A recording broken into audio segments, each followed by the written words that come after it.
Over 50 years since Nigeria's independence, the country is yet to have a female governor. We have entertainment, TV and channels, so why not one for women that are more than half the world population, doing so much for survival of the world? We teach girls shame. Close your legs, cover yourself. We make them feel as though by being born female, they're already guilty of something. Saying a woman should only be seen and not to be heard is violence against women.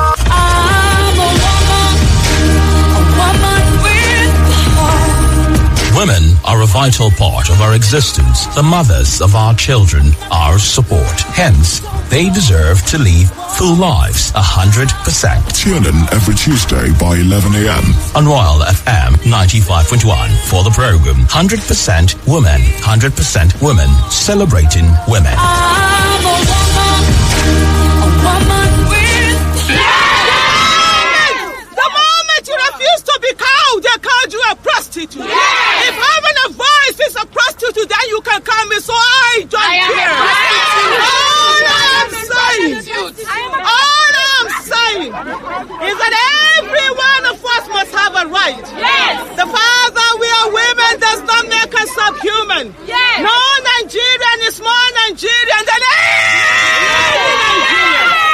sex for bail is rape. Women's rights are human rights. Women's rights are human rights. Women's rights are human rights. Women's rights are human rights. I'm a female child. My dressing is my choice. I'm a female child. My dressing is my choice. I'm a female child. My dressing is my choice. I'm a female child. My dressing is my choice. I'm a female child. My dressing is my choice. I'm a female child. My dressing is my choice. In spite of public outcries, campaigns, protests against rape, this menace still keeps increasing daily. What seems to be the reason behind the continued rise in cases of rape in Nigeria?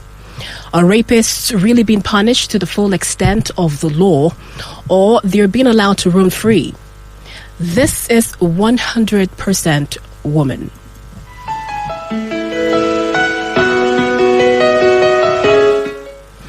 100% Woman gives women a voice because women should not just be seen, they should also be heard. I am Temitope Oluleye. The Women Risk International Foundation reports that over 10,000 girls are raped or sexually assaulted every day in Nigeria, and as of 2016, Nigeria had only 18 recorded cases of rape convictions. Out of so many rape cases, let me just mention a few. In 2017, a 6-month-old baby, Khadija Bashir, was raped by her mother's friend in Kwara State.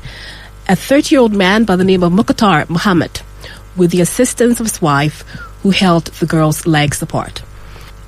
Still, this year, 2019, the Nigerian Security and Civil Defense Corps, NSCDC, on Tuesday, paraded Abdulrazak Garuba, a 45-year-old man, at number 75 Oloria Begunde area of Ilorin, who allegedly raped a 5-year-old girl.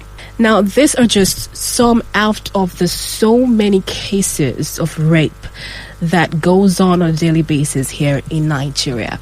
Now, to stay with me this morning, I have Barrister Anthonia Oshiniwe, who is a lawyer whose specialty is in child protection, of course, family issues. She's also the executive director of Theois Caregiver Initiative, and she is the coordinator of Child Protection Network here in Kwara State. Anthonia, I want to welcome you to the program this morning. Thank you so much for being here. Thank you. Good morning. Good morning. Thank you for being here. All right, let's talk about this. But before we go into the discussion this morning, let's go for a timeout. I'll be right back after this.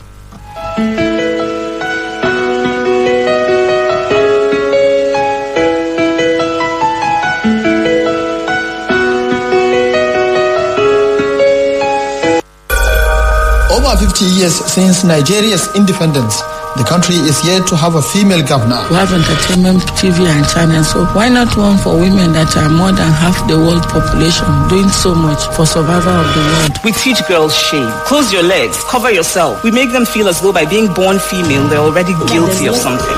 Saying a woman should only be seen and not to be heard is violence against women.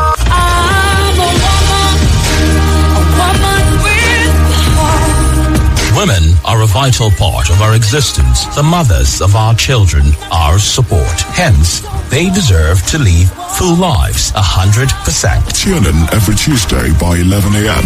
on Royal FM 95.1 for the program 100% Women, 100% Women, celebrating women. I'm a woman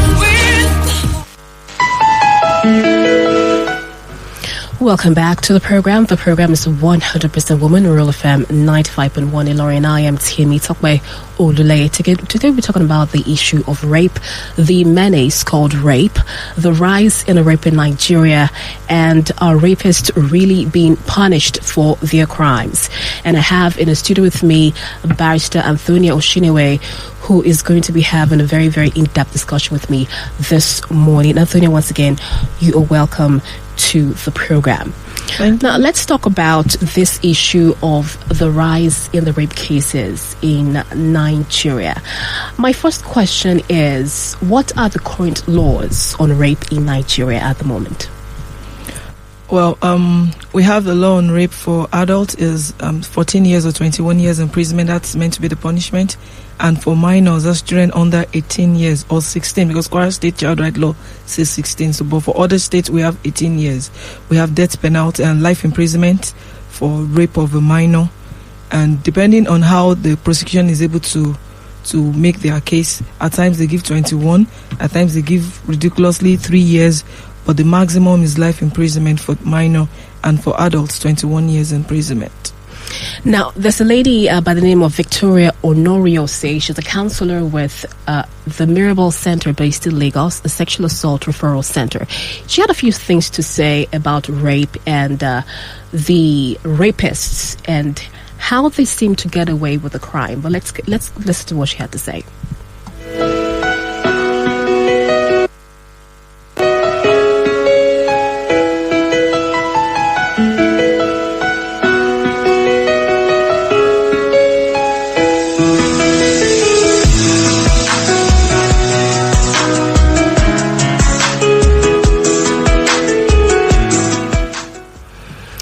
We seem to have some issues with that soundbite, but as soon as it's done, I'll definitely have you listen to it.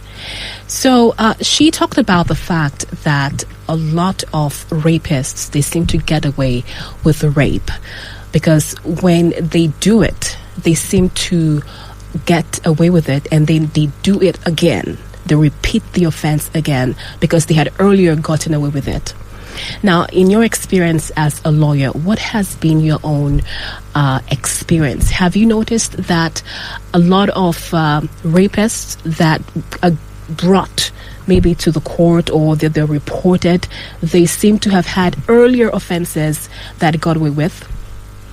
Well, I can't really talk about that because most times the cases don't even get to court. That's the unfortunate thing. Most times it doesn't even get to court. But recently I had a man that raped a 4-year-old girl. And by the time we were taking the man to court, the mother of the girl had to come out that the girl is the 4th child in the neighborhood that the man actually raped. And the previous 3 children actually stopped at the police station, so he didn't get to court. So the man was actually confident that by the time we get to the police station, he's also going to get away with that particular boy. Let me get this right. This same man had raped 3 kids in the neighborhood. Yes. And nothing was done about it. No, he got away with those He got away with this crime. In fact, 2 of them were reported to the police station. 1 was not reported according to people at the community. 1 was not reported. 2 was reported at the police station, and he still got away. So the 4th one that I was involved in and insisted that the case goes to court, he actually thought it was a joke.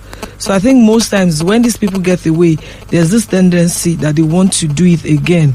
I don't know what they are enjoying. Now the earlier rapes, what happened? How did he get away with it? Do you know anything about it? Yeah, I think the major problem we have, before it even comes to our law enforcement agency, the major problem we have with people getting away with rape has to do with the immediate family. Most of, in fact, like 99% of the cases I've handled, you see the family coming on board and saying no, they are not interested again. Why do you think they say they are not interested? Well, I think one of the major problems we have is the stigmatization that has actually been accrued to rape from inception. If you're a rape victim, it's like a death sentence. So everybody feels, if everybody knows my daughter had been raped, she probably would not get a husband. Then the community, people looked at her, people see them as being promiscuous. It's like you can imagine a police officer telling a 14-year-old girl that what you are putting on, the father raped her.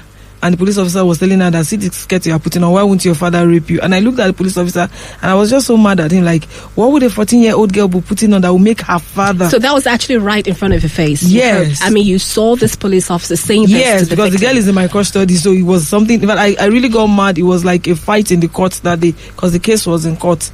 So the family and this particular girl, you will be surprised that the mother keeps begging us to let the father go scot-free.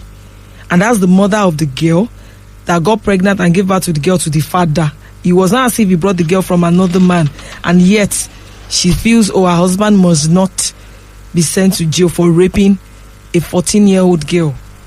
So it's not as if the justice, it's not like the justice or the legal system does not want to take its full course. A lot of these cases, the families are the ones that stop the hand of law from actually going ahead to make sure this rapist gets punished. Because even when we get to court, we need evidences, we need people that will come out and talk. Now, where a little girl reports to the mother that someone in the neighbor raped her, and on getting to court, the woman said she's not coming to court to come and give her evidence, then we have nothing to prove in court. And as we know, rape is a capital offense, it's a criminal offense that needs to be proven beyond reasonable doubt. So where all evidences are not gotten, like now for the medical report, now we see some people that they don't even get the medical report, so to even fight for them is a bit difficult because nothing to be proven in court. So most times these cases, but I can assure that the few ones that get to court, at times when it's rape, when it gets to court, when we don't see things to prove, we end up bringing it back to sexual assault or something, which is a much more lesser offense. But the major problem starts from the family, then the community. So the case you were talking about, so what ended up happening with the rapist? The 4-year-old girl? Yes. Well, the rapist is still in detention. The case is still going on in court. We are into hearing now. So the next date we are going for continuation of hearing. But we have all evidences in this case because it was immediately the act was done. The girl was bleeding and she walked up. It was their neighbor and she walked up to her mom's room. In fact, the father insisted that he doesn't want the case to go on. The father was even detained for 2 days for obstructing justice because he insisted that the case should not go on. So we had to arrest him and we told him this is a state offense. It's a capital offense. So he was insisting that he didn't want the case to go to court because his father and clergies in the area have pleaded with him, according to him. Now, do you find a lot of pleading that happens when it comes to these issues, maybe from clergy members or maybe from family members or the family members of the rapist pleading and all that? Do you find a lot of that going on? Yes. Well, I actually don't have issues with the family of the rapist pleading. It's a normal thing. They don't want their own to go to jail. But where the family of the victim is now pleading, that is where I get so irritated. The family of the rapist will plead, but not the family of the victim. But in most cases, you even see the family of the victim being the one to even instigate the pleading. They'll come to our office and say, no, Shebi is that. A man was telling me, I think a few days ago, last week, that it's his daughter. He can do whatever he wants with his daughter. I said, no, this girl is under 18. That means she's in the custody of the state. You are just opportune to be the father because you impregnated your wife and you gave birth to her. But in as much as she's a minor, she belongs to the state government. We had to drag it. I said, I'm taking this matter up. It was also a case of rape. I mean, it was so pathetic because the incision was made on the girl's private part. After the incision was made, the man rubbed the private part with black soap. Okay, so now this man was the one that made the incision. Yes, the man that raped the father's elder brother. Okay, made the incision on her private parts. A 14-year-old girl. Now the incision was for what? Now? Said the girl still bed wet. It was just so ridiculous. Okay. So after making the incision, he rubbed black soap. Now penetrated the poor girl. And the father was telling me, no, the rapist is his brother. They can settle it within the family. I said, do you understand what this young girl is going through? The girl actually spoke to me and said, Ma, I don't want to go back with them to their house. And this girl is how old again? She's 14. 14 years old? Yes. She's just 14. The man disvirgin her because we have all medical reports. She was actually taken to the hospital. It was so ridiculous. So I was telling the father that, how would you stand up for your brother that raped? Not only, do you know the pain that girl will go through? Forget about the emotional trauma, even the pain she's going through. They now bring in the psychological trauma into it. And you're telling me because the rapist is your elder brother, you want to. And it was so unfortunate because I had like all the members of their family, like 20 of them, they came begging me. And I just told all of them, all of you go and bring your daughters. I'm sure you all have daughters or granddaughters, depending on your age. Bring them and let us do the same thing to them. Then when you allow us to do the same thing to them, but it's ridiculous. I think our major problem is the family and the community.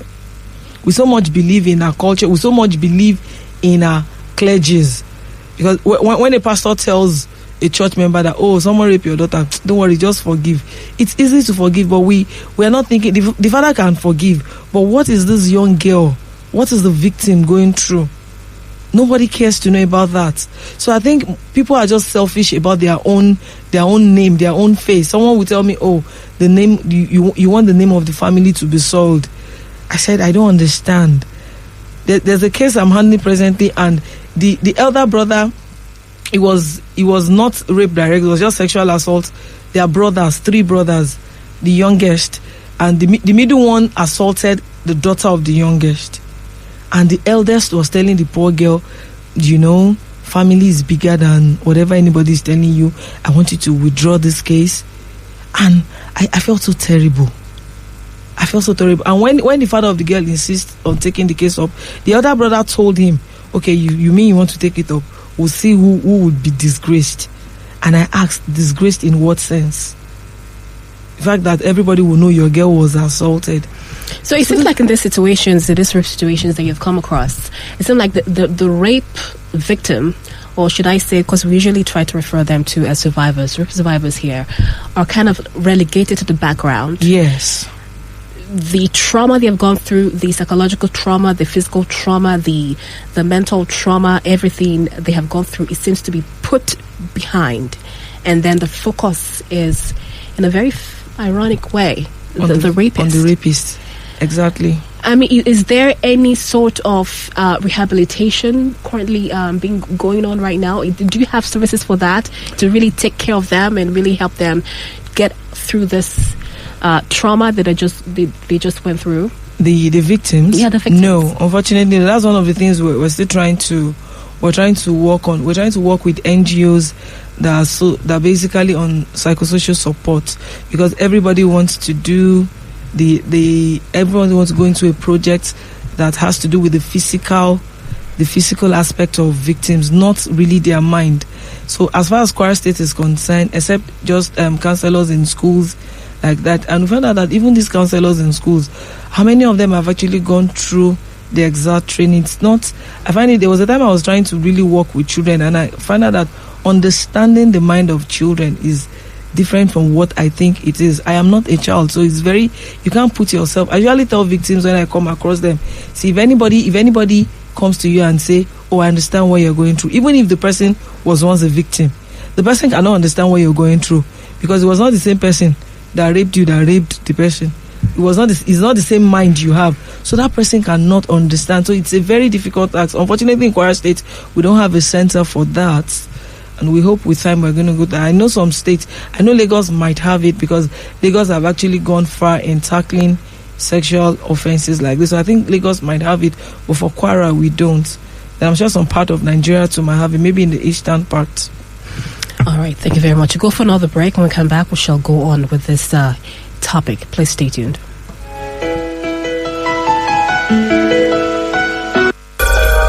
Over 50 years since Nigeria's independence, the country is yet to have a female governor. We have entertainment, TV and channels, so why not one for women that are more than half the world population, doing so much for survival of the world? We teach girls shame. Close your legs, cover yourself. We make them feel as though by being born female, they're already guilty of something. Saying a woman should only be seen and not to be heard is violence against women.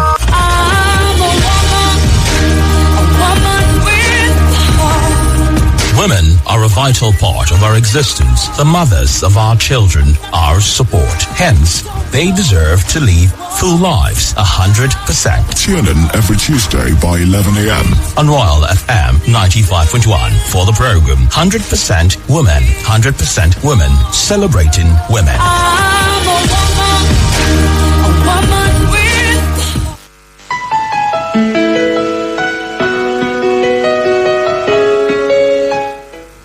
Welcome back. The program is still 100% women. We're talking about the issue, the rise in rape in Nigeria. Are rapists really being punished, or are they simply getting away with the crime?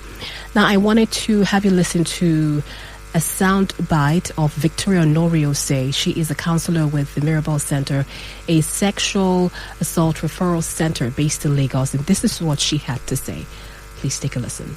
Even where the perpetrator has been arrested, you still find the same people in the society come back to say, please now.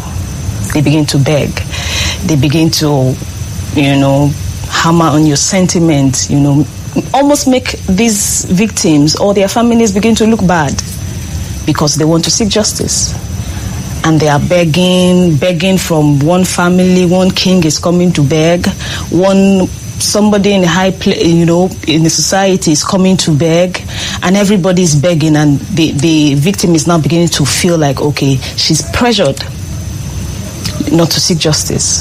So that's another part that it's even bad if such perpetrator is from an influential family. Exactly. And then we have a sad story coming from South Africa, a grandchild of former President Nelson Mandela being accused of rape as well. So it becomes quite demoralizing sort of for the victim's family and the victim as well, that will I be able to seek justice? To get justice. It is not necessarily an increased number of perpetrators, but an increased number of repeats acts by the same people, because they have always gotten away with it before, so they keep doing it again. The inception of the center, we've just had 3 convictions out of 890. We've just had about 3 convictions.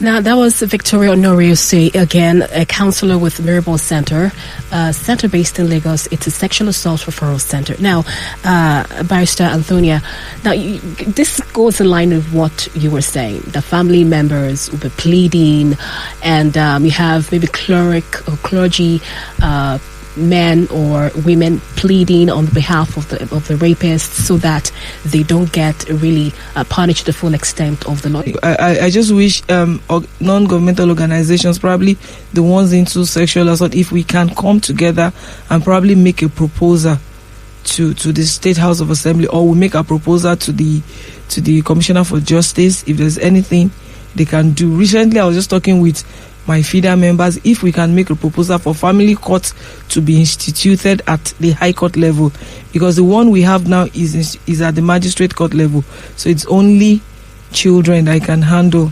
So if it can be instituted at the High Court level, then the rape cases will be transferred there, and we'll have a separate court for it. So if we can have a special court, I believe NGOs and probably feeder is the women lawyers, and probably the NBA, if we can come to reason and make a proposal, let there be a special court for sexual offences, I think it will help a long way. So do you think that will help in... It will help a long way. Survivors of rape being much more comfortable being in court to address their rapists? Yes, I feel it will. All right, let's move on. When it comes to rape convictions in Nigeria's legal history, as of 2015, the human rights lawyer Evan Sufeli said that Nigeria has recorded only 18 convictions in its legal history as of 2015. It might be more by now. Well, I wouldn't dispute that. Like I said earlier, the major problem we have with rape cases is they don't even get to court. And when they get to court, the way the offense is, initially at the time of arraignment, it goes to the magistrate court, then we seek DPP's advice. But we have a new law now. The new ACJA says DPP's advice can be sought straight up like that. That means you don't have to go first to the magistrate court. But the main problem we have is we have only one DPP for the state. Now you can imagine how many files, and it's not focusing on rape cases alone. We have all other offenses. We have murder, we have manslaughter, we have armed robbery. name any capital offense you want to name. So you can imagine only one person writing advice for all these cases. So when you even get to the DPP's office, you find out you have hundreds and thousands of cases on his desk, and it will take the DPP like a year to get an advice for a particular case, a year, 2 years to get advice. So I think another thing that they can do to help us, if we can have separate directors, like probably the DPP is Director of Public Prosecution, if you can have probably them according to the offenses, maybe one particularly for sexual offenses, one for murder, one, you understand, one for armed robbery. So that would also help them, because they're all human beings and they'll be the one to write the advice. So at times we have to wait for DPP's advice for 2 years. For there are times that we will forget that a case is in court. Probably after some months, the family of the victim will just call, a lawyer, you've forgotten us. Like, who is talking? Which case? You understand? Because it has taken a long time before the DP's advice came out. So that's another thing that delays the case. And unfortunately, the victim will have to be going to court, even though the magistrate court does not have jurisdiction to hear the case. But the victim will have to be going every day, and everybody will see her. And you know how our society is. Once it's coming to court, the family of the rapist is also coming, and they're like, oh, that's the girl that they said Babalagbaja raped. And everybody keeps looking at her. So the victim feels very, very uncomfortable. I have one presently. The girl was telling me that she's tired of coming to court. She's a student of University of Ilorin. And how many times has she been in court right now? Well, I think she has been in court like 5 times now. And the same yes, and situation she went through keeps being brought forward, and she has to relieve. And the guy had been on bail. So that's another frustrating thing for the victims. The guy had been on bail, so the guy comes to court with his own people. The girl comes to court, and they see every time they have to go. The girl was chatting me up a few days ago and said she's tired. Is there anything she can do? That can she just withdraw from the case? That she's tired. And like I said, anytime she's in court, when our case is called, we have a full court. Everybody is seated, and everybody will look at her. This is the girl that they said this person raped. You understand? So it's really frustrating for the victims. I feel we should have a better option for them. Which you mentioned just a few minutes ago. Having a separate DPP to write the advice on time, and having a separate court, probably entirely different, not even coming to the court area, a special court, so that the case will be heard there, and the case should be as fast as possible, because victim coming to court for 2 years is another traumatic event for them. But when within a month everything is sorted out, it also helps them. They will move on with their life, because another thing is, once this case is going on in court, the victims cannot even move on with their life. That's it. Most of us don't know it, but that's just the truth. They find it very difficult to move on with their life, because their mind is so focused on, let's see what will come out of the court. So they find it very difficult to move on with their lives. Now, this lady is rapist. You said he was on bail. Why was he on bail? Because the magistrate court does not have jurisdiction. There's a limit to when the magistrate court can keep an accused person. So the magistrate court does not have jurisdiction to hear the case. So once they've applied for the DPP's advice, the magistrate court can't keep keeping him in detention. So he was granted bail. Now, let's move on to the comparison between rape crimes and other crimes like murder, robbery. Do you think rape crimes are taken as seriously as other crimes like murder, robbery, and other kinds of crimes that we have in our society? Well, personally, I don't feel they are taken seriously. Because even when eventually the rape case gets to court, all ingredients needed to prove it's so pathetic. Let me put it that way. And where the accused lawyer is actually questioning the victim, that's another thing. That's another traumatic session for the victim. So he's not taken as serious. Now, in murder cases, the victim is not there. The victim is not there, except on attempted murder or something. And even attempted murder, it has nothing to do with the dignity of the woman. Where someone wants to kill you, you count yourself lucky for not being killed by that person. But when you are raped, it's like your dignity has been ripped off. So rape has a lot to do with the mind of the victim. So they are totally different. Do you think the laws on rape currently, do you think it's more, because I believe there was a new passage of, was it a bill that was being contemplated on recently? They were trying to pass a bill on rape, some new laws on rape. Now, do you think it's about the laws being passed, or do you think it has to do with the implementation of the laws? It has to do with the implementation of the laws. And while passing the law, they should also put in mind the victims, because even we're fine, getting justice is probably the first help the victim gets. Because I've seen cases where it was a young girl, the man was granted bail, and the man came to court the next date. The young girl was sitting in front of me, and the young girl just looked and saw the man come in and said, "Oh, so they actually left Baba Sunday alone." So police left him, and the young girl actually does not understand the issue of bail. But as far as she was concerned, she reported that Baba Sunday raped her. Baba Sunday was put in police custody. On getting to court, she saw Baba Sunday walking like a free man. So the 9-year-old girl felt, so they eventually left Baba Sunday. I felt the pain of the young girl. So getting justice for this victim is one of the things that will help them. But most importantly, working on them psychologically means a lot. So these new laws, I don't know, we've not seen it. I know when the issue of, I think like 2 months ago, I know they were raising it at the National Assembly. I hope they are able to do it, because unfortunately, most of these people are actually suspects too. It's either they are suspect or their children or someone that is very close with them. So getting the strict law to be passed is difficult.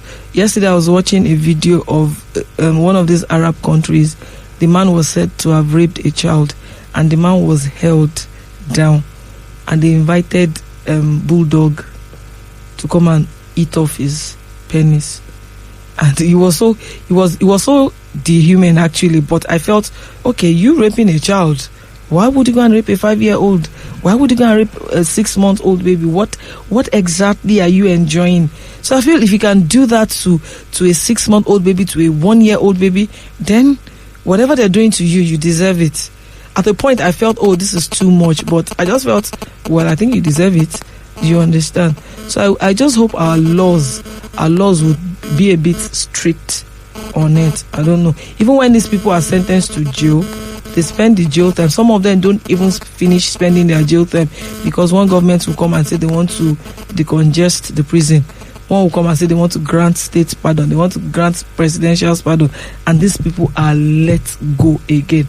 Now they go back to the same community. They see their victim. They mock their victim. And they keep doing this crime. If you want to call in, if you want to make a contribution or make your opinions heard, you can go ahead and call 0810-8501-371, 0810-8501-371. What are your thoughts? Do you think rapists actually do get punished for the crimes they commit, or do you think the law is still very, very lenient with them? 0810-8501-371.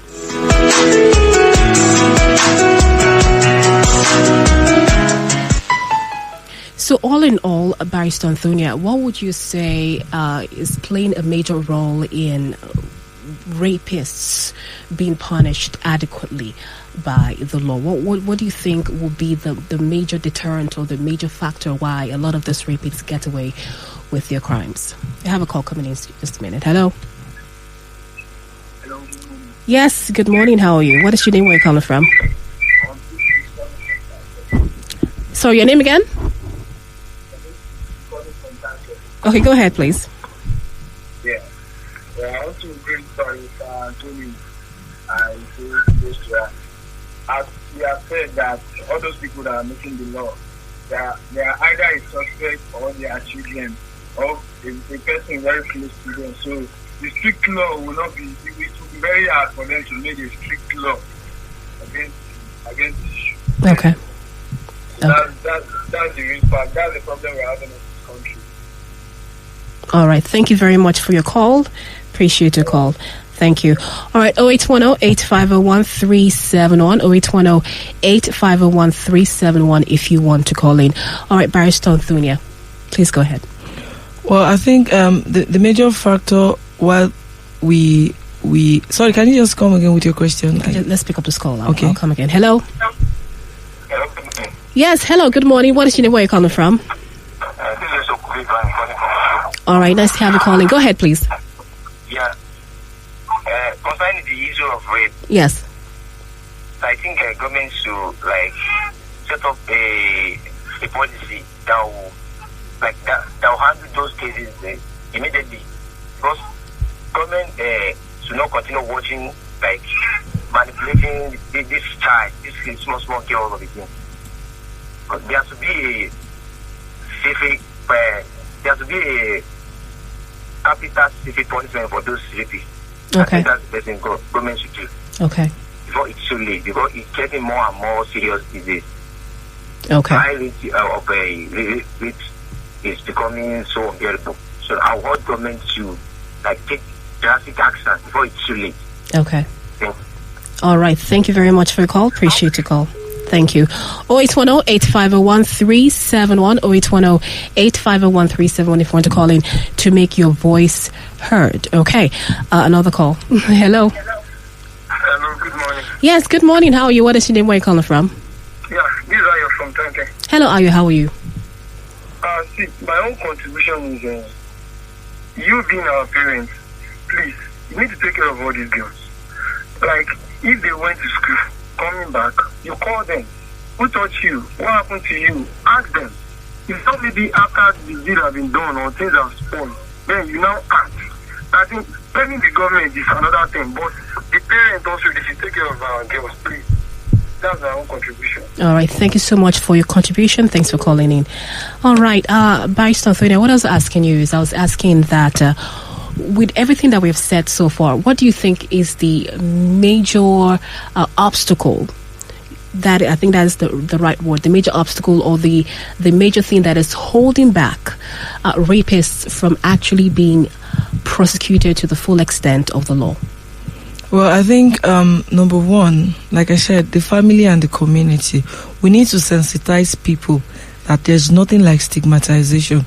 It's only you that can stigmatize your daughter. Let everybody come out. And the government also needs to make a law that whether it's the family or not, once it is a rape case, then you don't have any say. Actually, that's what the law is meant to be. Once it's a state case, it's not about you, it's the government taking it up. But unfortunately, we allow family to make decision in some of these cases, which is not meant to be. So the government needs to stand their feet that no, since it is a state case, we are taking it up, whether the family, whether the father or the mother wants to do the case or not. So in that way, the evidences of the parents would actually not be that relevant in court. But where we are making their evidences to be relevant in court and they refuse to come up, then we have nothing to do. So their evidences should actually be probably the third or the fourth thing to even consider. It shouldn't even be a priority. Once we've established that there's a rape and there's a medical report to support that, whatever the father has to say, because some parents will come and say, no, their daughter did not tell them anything. That should not count. So I think the medical report should actually suffice in all this, and the victim's evidence. Once the victim is able to say, oh, this is what happened to me, and there's a medical report to support that, I think that should make do. That would also help us a little. Then we won't have to start depending on what the neighbors are saying, because at times they're like, okay, there's the issue of coercion. When it's adult rape, they expect, oh, probably you shout. You understand? That is also fading away. So all those things, those are the ingredients needed to prove rape before. There must be a sign of struggle. There must be a sign of trauma. Now, nobody is thinking about coercion. Where the victim is being coerced, there might not be trauma. There might not be sign of struggle. Because there are times that victims will willingly. One of the recent cases I did, the girl willingly allowed herself to be raped when another person brought cutlass. And she doesn't want to be cut into pieces. The rapist actually brought a cutlass. The rapist brought a cutlass that if you don't pull off your clothes, I will use this on you. And you see my house, nobody will know anything happens. Sorry, let's pick up this call. Hello, good morning. What's your name? Where are you calling from? My name is Donald, calling from Tango. Please go ahead. Okay, I want to appreciate the lawyer in the building. Okay. First of all, as she's saying, we Nigerians know that this is the problem, that trying to stop it is very difficult, because as she's saying, you carry your words or carry your person to the court and expecting a quick result in this case, and then they are prolonging everything to be like 2 years, and you get tired of it, and even your words will be like she will be delayed in making a decision to go ahead. So that is my problem. All right. Thank you so much. Yes. Okay. All right. Thank you so much for your call. I do appreciate your call. All right. We have to round up right now. Barrister Anthonia Oshiniwe, thank you so much for being here. Thank you for sharing your a lot of valuable information with us this morning on this situation. And you did mention that the privacy of rape survivors is very, very important in the courtroom. So I do hope something will be done about that. I hope so too. They will have that privacy in the courtroom. All right. Thank you so much for listening to 100% Woman. I am Temitope Olule. Do join me next week, Tuesday at 11 a.m. for another episode of 100% Woman.